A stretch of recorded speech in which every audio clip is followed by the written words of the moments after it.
whatever it touches, it's going to sanitize. But just unlike the Protexis, which will get, it will literally go right in and around and wraps. Yeah. The cool thing about those too, like, you go to a computer lab and you can keyboard see that. Okay, we're live, so we can move on. Okay, so nothing, we just we didn't really cover much in the last few minutes. We wanted to give a chance for the public to hear what we're talking about, right? Yeah. So I want to show just a 1-minute video, and to me, it shows you what this gun does, which I've tried to explain with words, but this will show you. So hopefully it engages, and hopefully the sound works. Can we plug this down back in? They told me that it would affect it if we turn the sound off on the computer, but apparently it does. I thought you didn't have any video. Anything else? Hold on, she's getting the volume up.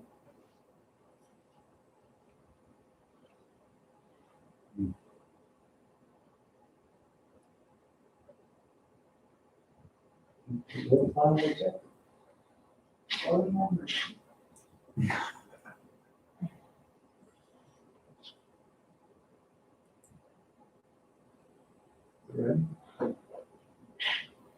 Nope, we don't have sound. I don't know why. Dave, We had sound. there we go. Let me get, hold on, Dave, hold on. Sam. Joe did it. There we go. Smart enough. We've got sound.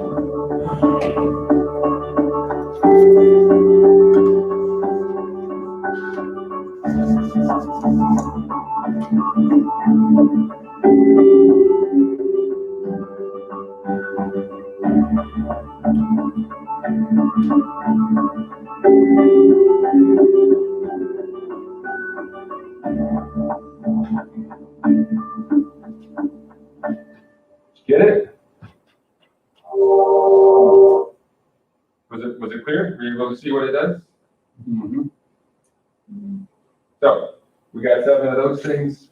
I think it's pretty cool. We actually bought 2 of them prior to all this happening. Eli Gomez, our custodial supervisor, I thought it was crazy expensive to do it, but he wanted them for the wrestling rooms with all the stuff that goes on and fans and stuff. So we already had 2 when all this happened, so we felt pretty good about like when all this happened. We already had 2 when they were back ordered for. So that ESSER fund is going to give us a couple extra staff, 2 per site. We haven't filled those spots completely, but we're working on that. We want to sanitize in between lunches using the bigger equipment that I showed you the picture of. We also, I met with a vendor that says, I wish I could tell you the name, I had it, and I can't think of it. But I met a pretty reliable vendor that if I called them tonight, they would have things sanitized by tomorrow morning. And I'm pleased with that relationship we have, and that if I have staff that goes ill or whatever reason we're short, I feel good that we could call in this company, and we could even use some of those ESSER funds to call on them for support if we need it. But so that's kind of in our back pocket as well. We built some shields, some plexiglass. We bought, I don't know how many, 10 or 12 sheets of plexiglass, and we cut them up, and my guys, the maintenance guys, had fun building brackets and trying to figure out the strongest way to build them. And we've been distributing those out. Maybe we need to make another run at those. Shields for where, Jim? Just, for instance, the psychologists needed a couple. The psychologists, traffic areas in the office. right? The psychologists were already meeting with students, right? And they needed a couple, and we had them, and we just took them over there. But the bookstore, we put them all over. Front office staff where their ladies are behind a counter and people can just walk right up in their space. Kind of like you're seeing at the store and where else you go. We bought, the sites have bought some of these as well. I was a little. Yeah. Vista had started building. They bought a bunch and built them on their own ahead of time. So we're putting a wall-mounted foam sanitizing station that hopefully they'll all be in. We got the first 60 in. And our plan is to have one in every classroom where the kids can hand sanitize. We're going to put touchless paper towels in some locations, but remember, most paper towel dispensers, the towel's already hanging out, so you just kind of grab a hold of it, right? And so it's somewhat safe. And that's the last. So we feel good about the paper towels. This video is the Purell chemical that we have ordered. I knew the number. We ordered a lot of this stuff. And we want to have one of these bottles per classroom. We really like the product. And this is an ad for it. So, but to me, it really explains Today, why I 3,000 surface sanitizers and 1 minute. disinfectants are registered with the EPA. But most antimicrobial products contain warnings like hazardous to humans and domestic animals, use in a well-ventilated area, and must wash hands after use. Less than 100 surface disinfectants feature the EPA's lowest Category 4 toxicity rating. Category 4 products do not require warning labels or hazard statements. Less than 10 have also received the EPA's Design for Environment certification, including new Purell surface disinfectants and sanitizers. The patented Purell formula is the only DFE certified product with 30-second disinfection of 22 organisms, including norovirus, MRSA, and cold and flu viruses. Purell surface sprays reach the pinnacle of no trade-offs. No competitor can match the Purell brand's high standards for performance, people, and the planet. Powerful germ kill, Purell peace of mind. So we're getting that professional, the one that was furthest on the right. That's the one we have coming in. That we want to have one bottle of that in every classroom and keep it full. There's another talking point here that's somewhat related, I think, with the safe schools.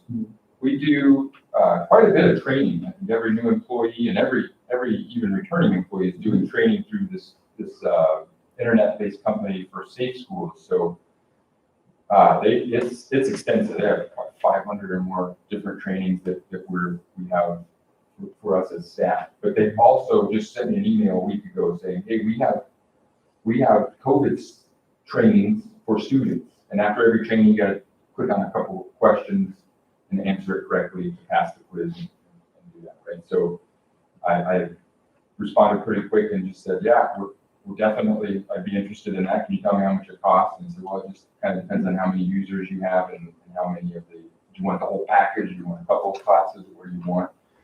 And so when they responded with that, I communicated to Dr. Beebe to that extent. And he said, well, maybe bring it up tonight and let's see if that catches traction, I think. And so that's something we could require every student to go through a little mini 5-minute, 10-minute class about how to keep their environment sanitized and sanitary.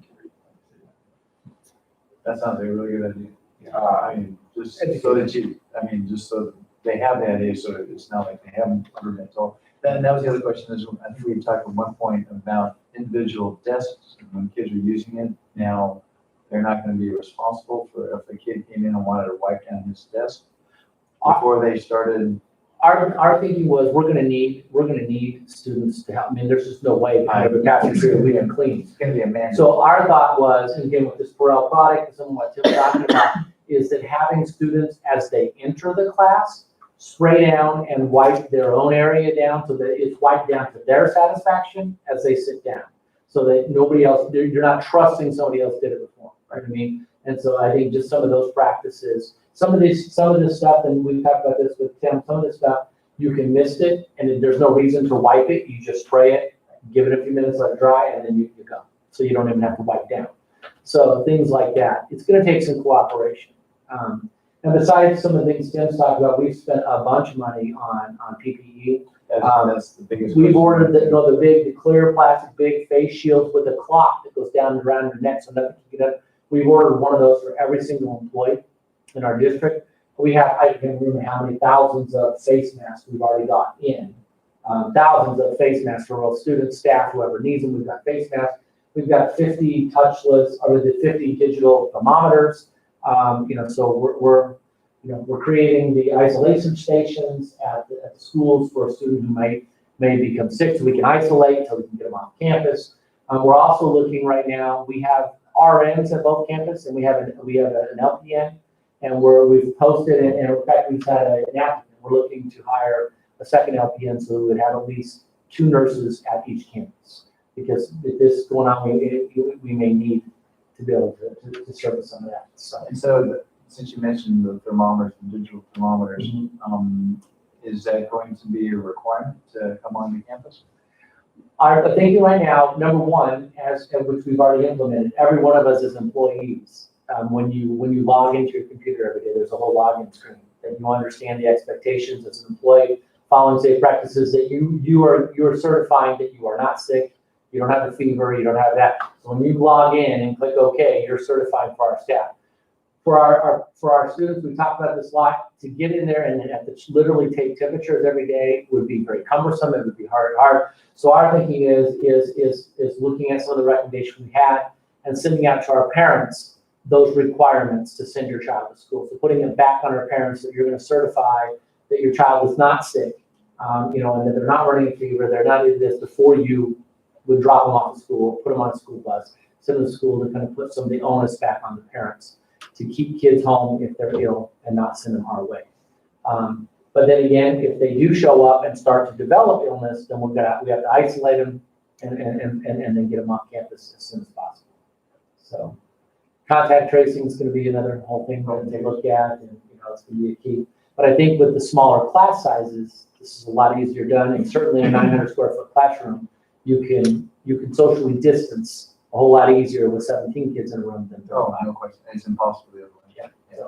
There was a comment about air filters. Oh, yes. On the note. Yes. So there's some pros and cons to this. If you go to some of these higher end air filters, you can do some damage to your equipment. It restricts airflow, and so there's some trade-offs to that. Our plan is just to change them out more routine, instead of every 90 days. We'll look at every 30 days. So that's kind of what my thoughts are.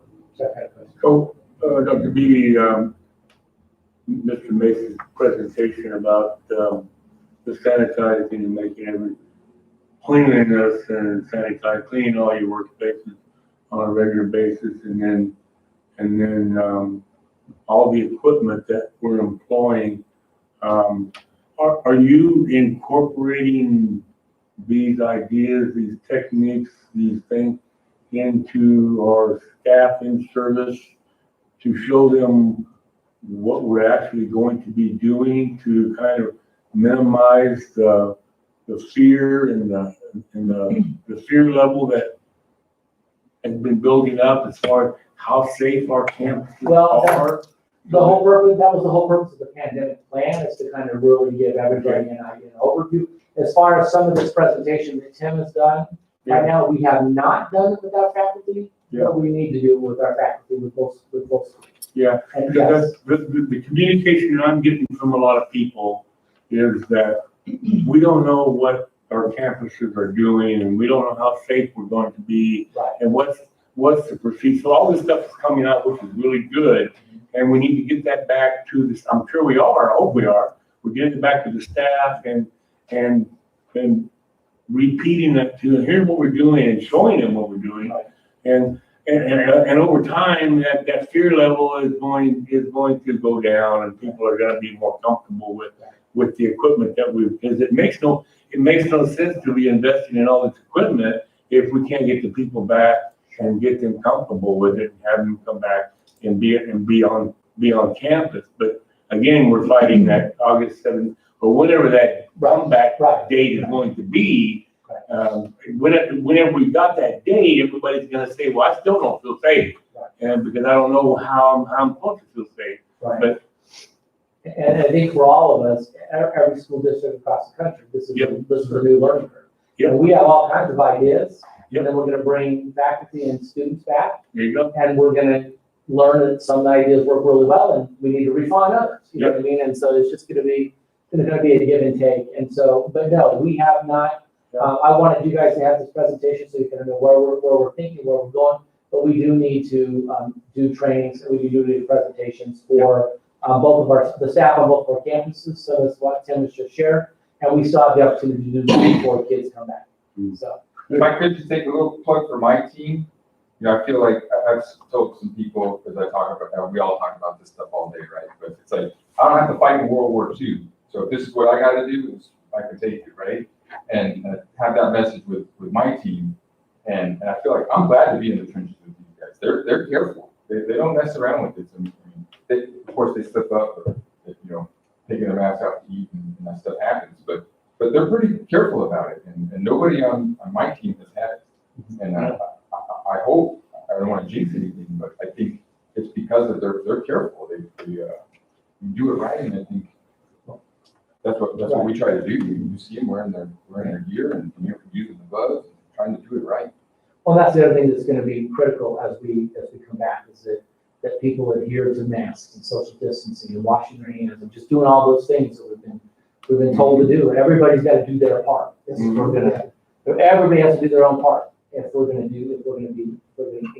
accomplish this. So, There we go. all right. Thanks, Kim. Thank you very Thank you very much, much. that's very good. Matters reserved for board action. 5A, move to approve the 2021 combined resolution affecting treasury transactions as presented. So moved. Second, Discussion? that's an annual thing. Mr. Wright, Yes. Mr. Hennis, Yes. Mr. Lopez, Yes. Ms. Hawkins, Yes. And 5B, move to approve the first reading of the ASPA policies revisions, IHA, Basic Introduction Program, KB, Parent Involvement in Education, and the addition of regulations, KGKB, our staff, personal security and safety, JICA, RB, student dress, new, and KIRB, visitors in school. New. So moved. I second. Discussion. Mr. Wright, Yes. Mr. Hennis, Yes. Mr. Lopez, Yes. Ms. Hawkins, Yes. 5C, move to approve the Castrand Union High School Pandemic Response Plan as presented. And this will be I'll move to approve it as presented. you second? I'll second that. Just for a question, this is an evolving. Oh, it's gonna, yes. Yeah, I mean, this is not like locked in stone. This is, you could almost call this a draft. It's going to continue to be. This is going to be a living document, and it's going to have addendums to come. In fact, we're already talking about, even since it's been created and since you were already talking about addendums that we may need to add on. We haven't added in there, food services, we haven't added in their transportation. So there's already some other areas that we need to address, and we're already starting to work on those. So this will be a living document and will evolve as time comes and changes. But I think it's a pretty comprehensive. It's been a lot of work. I'm very proud of my team that's worked very hard to get it to where it is. But it will be an evolving document as we move forward, and we live through this pandemic, and hopefully no more to come. But it's going to evolve. So it's obvious to the presentations that we've seen tonight, there's been a lot of work and effort put into this, and we appreciate that. People work hard with some. Does this address for student, absences? Absenteeism for students for the COVID? The absenteeism for students would fall under our general student handbook. Okay. And our absentee policy. So if they have COVID, it's going to be medical reasons, and so that would be a medical absence. So any student absence would fall under the traditional student handbook. It doesn't have to be. Okay, so that's a medical absence. It's just be a medical absence. Okay. The parameters of how long before they can come back, et cetera. Yes, those parameters are in this document. How long they would have to stay out and all that, those parameters are in Will there. it be required for them to come back to school or all inside? All that's in there. So that's a medically excused absence, which would not count against them as being expelled from school or whatever that is. Whenever kids have medical reasons, we work. Okay. So, yeah. And again, we're already looking at revisions we think that need, or addendums that may need to come, and we'll it won't be long, we'll have something to amend to this. Mr. Wright? Yes. Mr. Hennis? Yes. Mr. Lopez? Yes. Ms. Hawkins? 5D, the board may consider a recommendation from the administrative team to amend the 2021 academic calendar and postpone the start of the year to August 17th, 2020. So, we get there. You can discuss because there's not, There's yeah, no motion. it's consideration. There hasn't been a recommendation. I just want to make a recommendation. First of all, I'm very proud of it. Just not only two gentlemen who just did the presentation tonight, but I'll tell you right now, this leadership team hasn't worked harder. All summer long, it's just been nothing but work and trying to stay one step ahead of everybody. As we get closer and closer and closer to the start of the school year, the one thing that we'd asked you initially is that we push back the start of school until August 10th to give us some time to train our teachers and to do some things. What I can tell you is, because it's not going to be like it was last March and April, we are going to be taking attendance. There's going to be true full-on teaching taking place. There's going to be grades, everything that's going on. We've been able to do a lot of training. I think that there's still some teachers that are feeling like, sometimes they say you have to do something 3 times before it truly kind of sinks around. There's some other training we need to do, but the biggest challenge that we've had is getting our kids registered. We have done everything in our power once we had everything to you guys for our 2 modalities for operations to get the word out, and we've just struggled and struggled. We were supposed to end registration last week. We couldn't. We had to push it into this week. At this point in time, our principals, our counselors now can begin modifying the master schedules that were already had days and hours of work put into them. We now have to modify them and start pulling kids out who are going to be online and assigning them sections, rebalancing sections. There is so much work to do over the next week. My fear is there is no way we will be ready to communicate to parents and students before this Friday and to be able to give anybody a fighting chance to know what the school year is going to look like. And if you start the school year off with bad communication and not being completely ready, we're going to look really bad and we're not going to be well prepared. And I think our teachers have had no time. Our teachers don't even know, they don't even have their sections yet assigned to them because we have to completely now rework the master schedule on both campuses now that we finally got everybody registered. And we still don't have everybody registered, but we've got 75% of them to come in and register so we know where they are. We've got a lot of work to do. We still need to formally have teachers reach out, communicate with their students, and let them know, welcome to the school year, and let them know what it's going to look like, how they're going to log in, what they're going to do so that we're ready to go. And it just became apparent that time is against us. I don't have it. I just don't, we've worked as hard as we can, and I just don't think we can be ready by Friday. So my recommendation, and I want kids back. I hate to even delay this at all. But our recommendation would be that we start instruction online for everybody on August 17th. Give us the rest of this week and next week to get the master schedules done, to do some more training that might need to be done for our staff, and to allow our teachers a chance to truly connect with their students before the school year starts, to make sure everybody's ready to start learning on the 17th.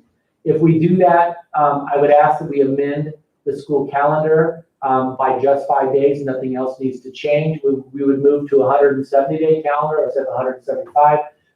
Even in a 170 calendar, because of the 4.5 hours on regular days, we still have enough instructional minutes for our seniors, so we don't have to add on any days to the end of the year or do anything else.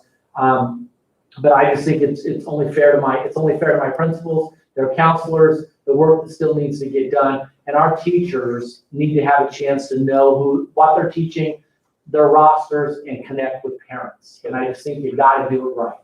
And so we've done it the best we can. We've worked as hard as we can.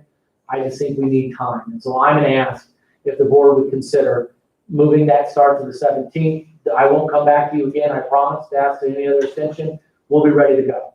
But if we can have that time, we can adequately be ready to start virtually on the 17th. Virtually. Just Virtually. 100% clarification. Virtually on the virtual On and the 17th, you're starting virtually. Right. Because there's no clarification from the state, Right. county, et cetera, that we're open and you can start having kids in school, correct? Correct, That's a question Can behind you. I say something? yes. It depends on, your special ed population. There are circumstances that could, Yes. allow students to come back in person, depending on whether it's special ed, there's ELL, there's special populations overall that could come back on the 17th in person, but that's not been truly clarified yet by the governor. And that's part of the executive order, that we're supposed to be required to have a safe haven for those kids who would absolutely have to come to campus. But again, we don't know until we see Friday's, the Friday's rubrics and all the information coming out from this county, from the state health department. We won't know that there could be something to move, but right now that is on the books that we might have to. I would have to send out a communication to all parents that is an option open to them, and then we would have to take it on a case-by-case basis if they needed to come. But for the most general population, we would be starting Virtually on the 17th. Then there's just a question, devil's advocate. If the state continues to push this further back, at what point is the district essentially, to get enough schooling in, just go ahead and go virtually for the first semester while everybody's trying to get everything figured out? Is there a point or a kind of a date in the back of anybody's mind or a thought? If you reach a certain point, instead of suddenly it's September 15th and they say the schools are open, you can start tomorrow. And you've already done virtual for 3 weeks and separate. I'm just asking. Well, and so I guess I would put that back on you as a governing board, and, I would consult with all of you as our board on what your collective thoughts were on that, Member Hennis, because my understanding is the reason we're supposed to get these rubrics and guidelines is that we will know from the experts when it might be safe in our area, and then we, as an individual district, get to make decisions for our district about what that time is. And so I don't know that I have time. And if we were to do anything different or less than to open something when the parameters were still not such, the district is a risk at that point of doing something, according to our attorney. Yes. Oh, if we were to open up before the special or the experts told us it was safe, yes, then we could put the district at risk. So, again, what I shared with you last week in my board report, I know of at least 2 other districts now in Pinal County that have chosen to move out virtually until after Labor Day. That's what they have on the books right now. But again, once that information comes out on Friday, those districts may be changing that date already. I don't know. So I think there's a lot of unknowns until we see this information from the county health, the state health department is supposed to come out on Friday. The superintendent Hoffman has promised. But we need to get kids back in school. We want them to be learning. We're just up against the wall right now. And we had to push registration by 2 additional days, and still we're 600 kids short of actually getting everybody registered and connecting. So now the hard work comes in completely rebuilding a master schedule that was done over a month's time prior to this time. You got to now rework a master schedule in 3 or 4 or 5 days so that we can get teachers their rosters, they can know what they're teaching, they can have their sections, and then we can adequately communicate with parents and students about what to expect in this virtual environment. We haven't had that chance, and I don't think there's any way we're going to get to that chance by Friday to be ready to start school on Monday. So my request is, if we're going to do this, let's do it right.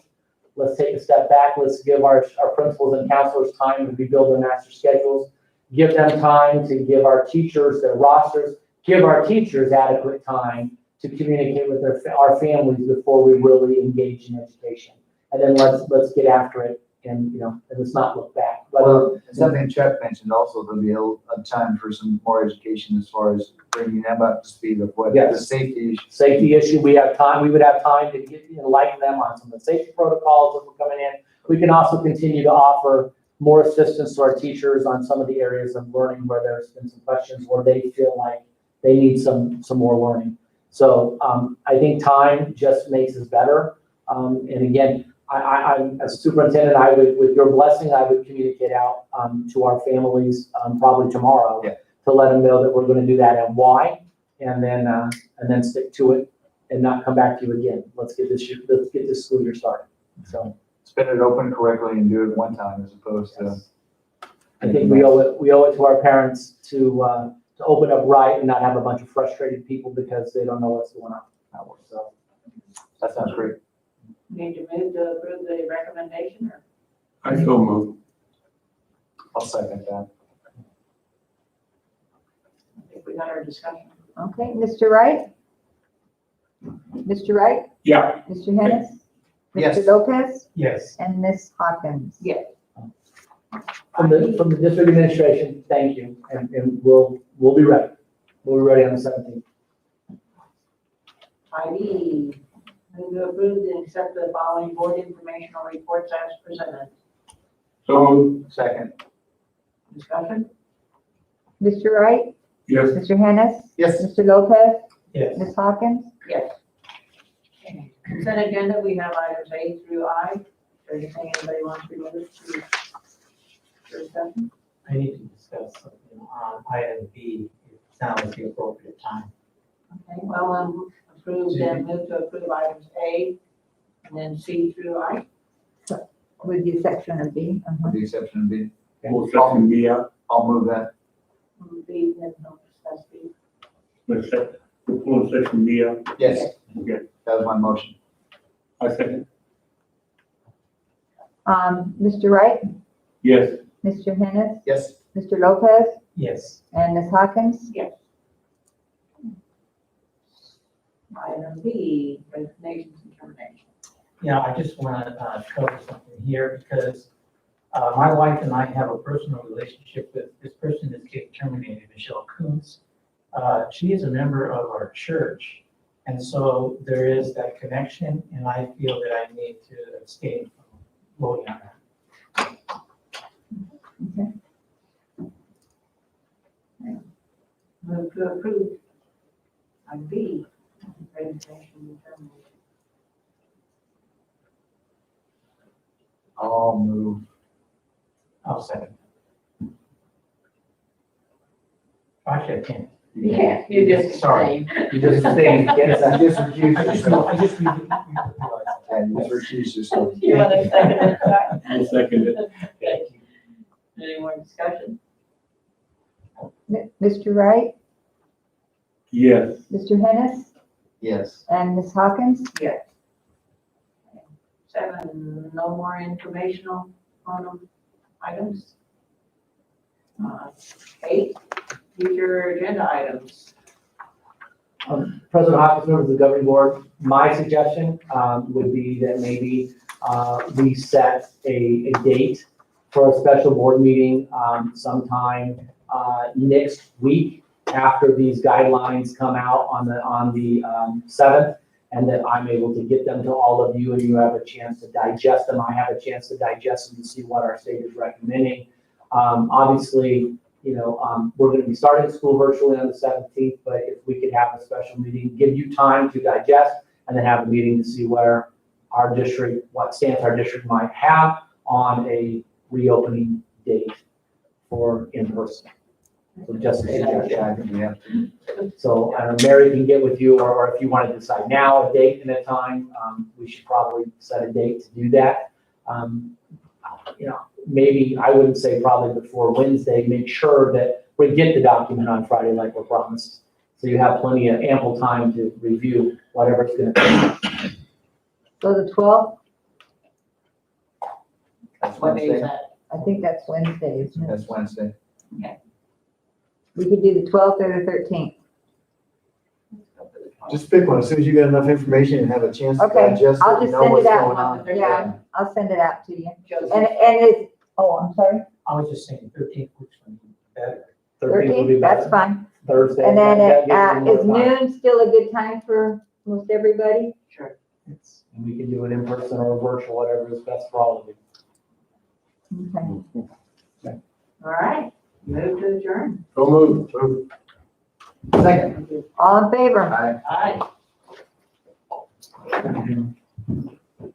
Okay.